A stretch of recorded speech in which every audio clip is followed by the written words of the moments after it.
Assalamualaikum warahmatullahi wabarakatuh. Selamat malam Bapak Ibu. Saya Kinslen Mulyana, mahasiswa Prodi Teknik Elektro Universitas Mercu Buana. Di sini saya akan mempresentasikan hasil jurnal ilmiah aplikasi FFT sinyal listrik untuk memenuhi tugas pertemuan ketujuh mata kuliah pengolahan sinyal digital yang berjudul Implementasi Metode Fast Fourier Transform pada Sistem Monitoring Voltage Flicker. Langsung saja ke jurnalnya. Judul Implementasi Metode Fast Fourier Transform pada Sistem Monitoring Voltage Flicker. Nulis Rani Kurnia, Ricky Mukhayyar. Jurnal dibuat pada tahun 2021. Langsung saja ke latar belakang. Berdasarkan dari data perusahaan listrik negara PLN Sumatera Barat, rasio elektrifikasi dari Sumatera Barat mencapai 92,96%. Dengan kata lain, sebanyak 7,04% masyarakat Sumatera Barat belum menikmati listrik di rumahnya.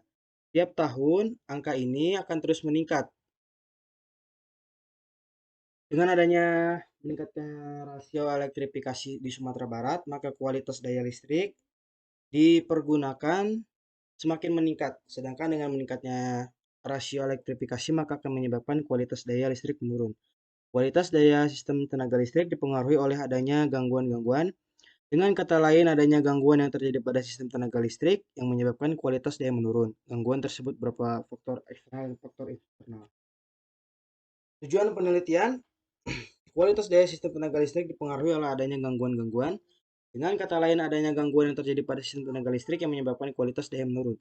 Gangguan tersebut berupa faktor eksternal dan faktor internal. Faktor eksternalnya berupa petir, pohon tumbang, dan curah hujan yang tinggi, sedangkan faktor internal berupa short interruption, voltage dips, voltage wheel, voltage and current transients, voltage and current harmonic distortion, voltage flicker, voltage imbalance, fase Angel imbalance. Dari gangguan-gangguan tersebut, pembahasan akan difokuskan pada gangguan voltage flicker. Metode penelitian ini dilakukan melalui beberapa tahap, yaitu studi literatur, perancangan sistem, pengujian, dan analisa, di mana setiap tahapan merupakan langkah awal untuk menuju tahap berikutnya. Sehingga setiap tahapan harus dilakukan secara berurutan dan sistematis. Pada tahapan studi literatur akan dipelajari mengenai voltage flicker, komponen yang akan digunakan untuk mendeteksi voltage flicker, penyebab voltage flicker, dan metode fast Fourier transform.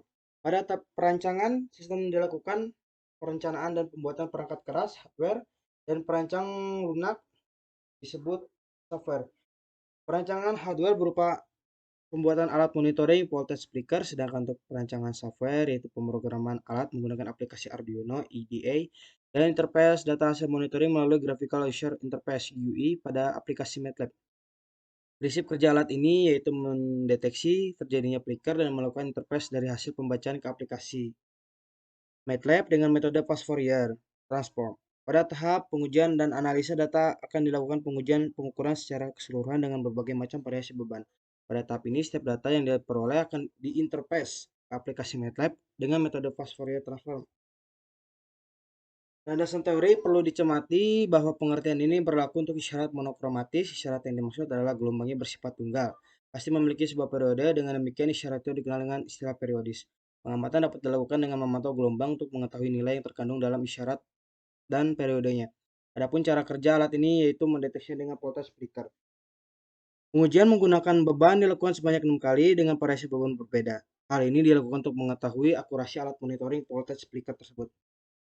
Hasil dan pembahasan, perancangan sistem monitoring voltage flicker dengan metode fast Fourier transform ini bertujuan untuk melihat terjadinya voltage flicker melalui aplikasi MATLAB dengan metode fast Fourier transform. FFT dalam pengolahan isyarat meliputi periode dan frekuensi. Secara umum, periode didefinisikan sebagai waktu yang dibutuhkan untuk sebuah isyarat atau gelombang mencapai suatu gelombang penuh dan dapat menentukan nilai prioritasnya. Perlu dicermati bahwa pengertian ini berlaku untuk isyarat monokromatis. Isyarat yang dimaksud adalah gelombangnya bersifat tunggal, pasti memiliki sebuah periode. Lanjut, beban-beban tersebut yang dilakukan untuk mengetahui akurasi alat monitoring voltage flicker, yaitu seperti kulkas, mesin cuci, dan charger HP. Pengujian barang. 1. Beban kulkas. Salah satu alasan pemilihan beban kulkas untuk mendeteksi terjadinya voltage flicker adalah arus start yang dibutuhkan kulkas relatif besar. Hal ini dibuktikan dengan MCB yang sering turun atau off. Dengan sendirinya kulkas baru dinyalakan. Pada pengujian beban kulkas menggunakan LG dengan spesifikasi sebagai berikut: tegangan 220 volt, arus, daya, kecepatan putar, frekuensi 1,8 356 watt, 1450 Hz. Pengujian ini bertujuan untuk mengetahui pengaruh kulkas LG terhadap kualitas tegangan, terutama pada saat kulkas aktif dan saat kulkas tidak aktif. Berikut adalah gambar pertama pengujian dengan beban kulkas. Gambar kedua, hasil interface tanpa beban pada aplikasi MATLAB, yaitu sebagai berikut. Gambar ketiga, hasil interface beban kulkas pada aplikasi MATLAB. Lanjut, pengujian beban mesin cuci. Salah satu alasan pemilihan beban mesin cuci adalah daya yang dibutuhkan relatif sangat besar yang digunakan dalam jangka waktu agak lama. Pada pengujian beban mesin cuci, menggunakan mesin cuci LG dengan spesifikasi sebagai berikut: tegangan 220 volt, arus 2 ampere, daya 440 watt, kecepatan putar 1400 rpm, frekuensi 50 Hz. Pengujian ini bertujuan untuk mengetahui pengaruh mesin cuci LG terhadap kualitas tegangan, terutama pada saat mesin cuci aktif dan pada saat mesin cuci tidak aktif. Nah, berikut adalah gambarnya pengujian dengan beban mesin cuci. Pengujian ini dilakukan dua buah kondisi, yaitu tanpa beban dan menggunakan beban. Nah, hasil interface yang menggunakan beban adalah sebagai berikut, dan menggunakan tanpa beban adalah sebagai berikut.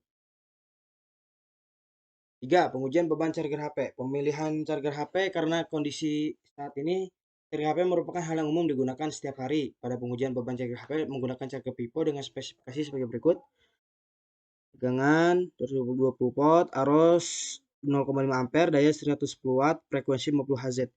Ini pengujian antara charger HP aktif dan charger HP sedang tidak. Berikut adalah pengujian dengan beban charger HP. Dan ini hasil interface tanpa beban pada aplikasi MATLAB. Dan ini hasil interface beban charger HP pada aplikasi MATLAB. Terlihat sangat berbeda. Lanjut, kelebihan dan kekurangan. Kelebihan: pada sisi konsumen diharapkan dapat meminimalisir penggunaan alat penyambung flicker terbesar, sehingga dapat menanggulangi kerusakan pada peralatan rumah tangga. Selain itu, dapat memberikan alternatif lain pada peralatan rumah tangga tersebut dengan metode kompensasi flicker seperti pemasangan saluran baru, kompensasi kapasitif, dan kompensator dengan elektronika daya untuk mencegah terjadinya flicker. Kekurangannya, protek flicker memiliki beberapa dampak, diantaranya menyebabkan malfungsi pada relay proteksi. Malfungsi yang terjadi pada relay proteksi dapat mengganggu sistem proteksi jaringan yang telah dikoordinasi dengan baik. Kesimpulan: berdasarkan hasil pengujian alat monitoring voltage flicker ini, maka diperoleh beberapa kesimpulan bahwasanya alat ini dapat digunakan untuk mendeteksi voltage flicker yang terjadi dan mengindikasikan beban penyebab terjadinya flicker dan mampu melakukan interface ke aplikasi MATLAB. Dengan adanya alat monitoring voltage flicker ini diharapkan dapat membantu PT PLN dalam memberikan pelayanan kepada konsumen sehingga kualitas daya listrik yang diterima pelanggan terjamin kualitasnya. Pada sisi konsumen diharapkan dapat meminimalisir penggunaan alat penyumbang flicker terbesar sehingga dapat menanggulangi kerusakan pada peralatan rumah tangga. Berikut adalah daftar pustakanya. Sekian dari saya. Mohon maaf bila ada kekurangannya. Wabillahi taufiq walhidayah. Wassalamualaikum warahmatullahi wabarakatuh. Selamat malam Bapak dan Ibu. Terima kasih.